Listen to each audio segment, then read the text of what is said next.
all of the signs and symptoms. Let's talk about the brain and the way the brain functions and why it's different if you live with a mental health condition. How to seek help, how to communicate, because communication is a really big deal when you're working through any kind of illness, and insurance and types of treatment and access to treatment and all of those kinds of things. So that class and another class we offer called Basics, which is for families of younger people, so adolescents and young adults. Both of those really dive into a lot of information about mental health and give families, what we really try to do is give families, give peers the kind of education and support that they need to advocate for themselves, to make connections with other people and know that they're not alone, and to connect them with resources in the community that can help them longer term. So we really focus on a lot of that kind of stuff. And then we do a lot in the community. So we have a couple programs, one called Ending the Silence, which goes into middle and high schools and talks to kids about mental health, how to identify signs and symptoms, how to get help for themselves or for a friend. And that program, what is so unique about it, and I really think is a hallmark of NAMI programs, is that they're all peer-led. So our groups and classes are taught or facilitated by trained peers. So either a peer as in someone who lives with a mental health condition, or a peer as in a family peer. And I think it really provides that personal connection that individuals and families are looking for. And our programs that go in the community, like Ending the Silence, they provide the perspective. A young person tells their story, and that really is so relatable to kids that may otherwise not think that they're the only ones that are going through what they're going through. And okay. I think, it's just such a cool experience to see.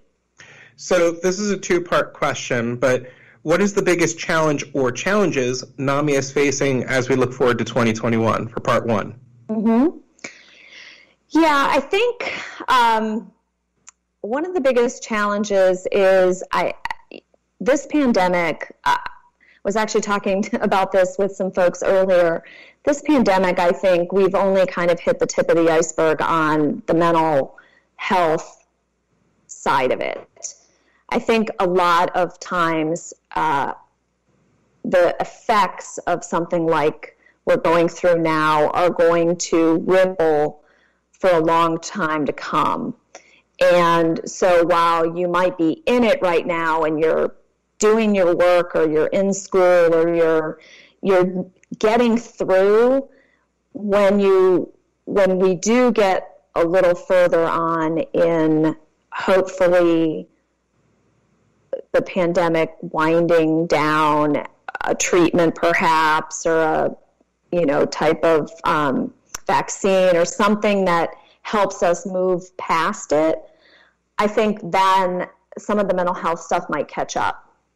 So we're having conversations, and NAMI National is sharing a lot of great resources with affiliates about navigating that. And I think as we look towards 2021, that's probably one of the biggest challenges. Locally, we talk a lot about making sure that we have enough support in place and how we can increase that and serve as many people as we can and connect them with as many resources as we can so that people's needs are met. So and that brings me up to the next part of this question. Does the state or country provide enough funding for the mental health services? No, is my quick answer.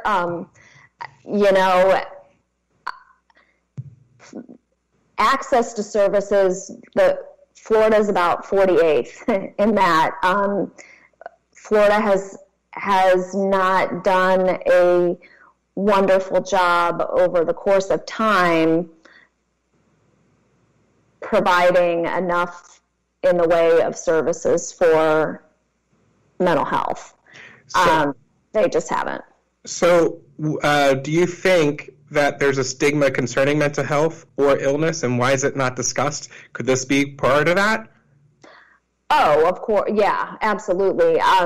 Stigma remains a big barrier to treatment. People are afraid to talk about it.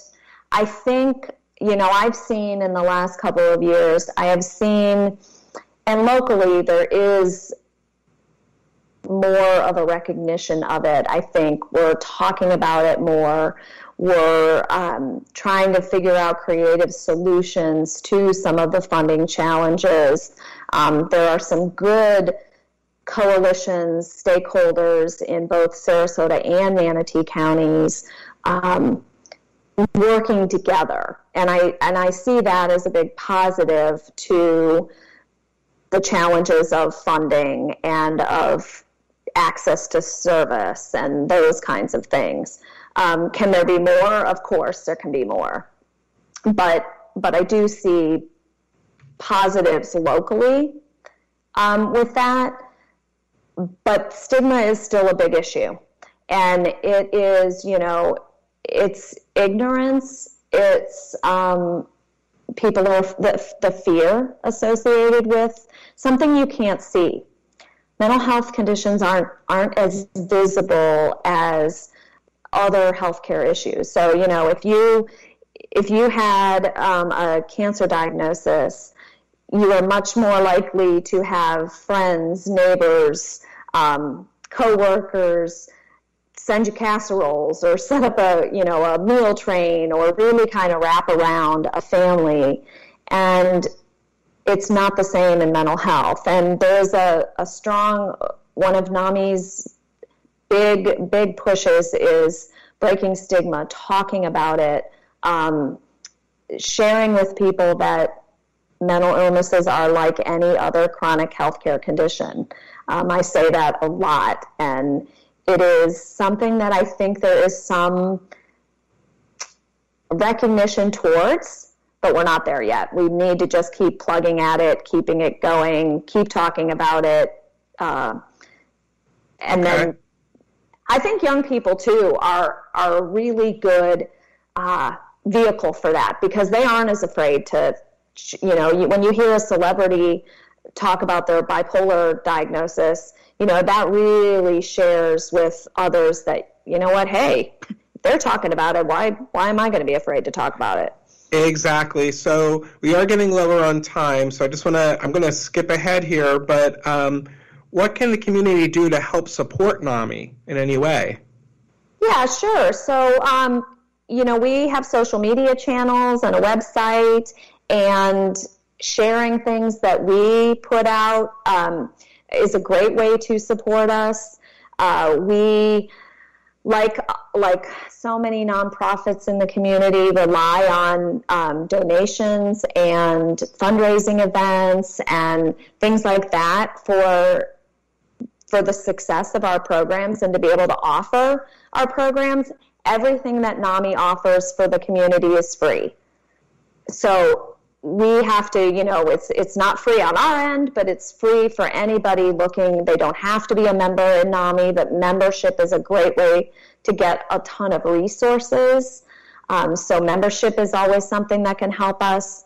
We have a fundraiser coming up in December 15th. We're partnering with Suncoast Behavioral Health in Bradenton, and we're doing a breakfast with them called Hope for the Holidays.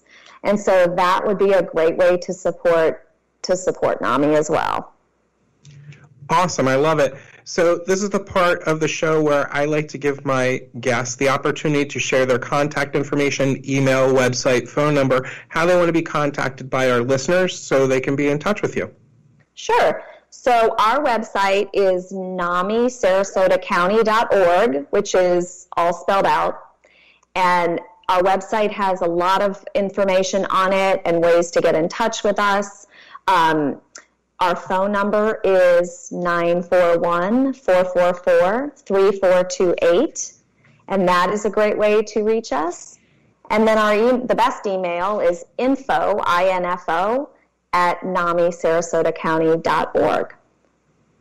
That's awesome. I love it. And I'm happy to have you on my show, and I'd love to have you back again to talk a little bit more, because obviously this is something that we all need to know more about, and it's just not the hidden monster in the corner that no one wants to look at type of scenario. Absolutely. Absolutely. We all know someone, and we want to be there to support them. Exactly. So once again, thank you for being a guest on Socially Joe, Colleen. I greatly appreciate it. And I want to also tell all of our listeners to definitely like, subscribe, share to all the different platforms that Socially Joe is on, especially iTunes. And let's get this information out to everyone. Thank you. I really appreciate it. Not a problem. You have a great day, Colleen. Thanks. You too. Take care.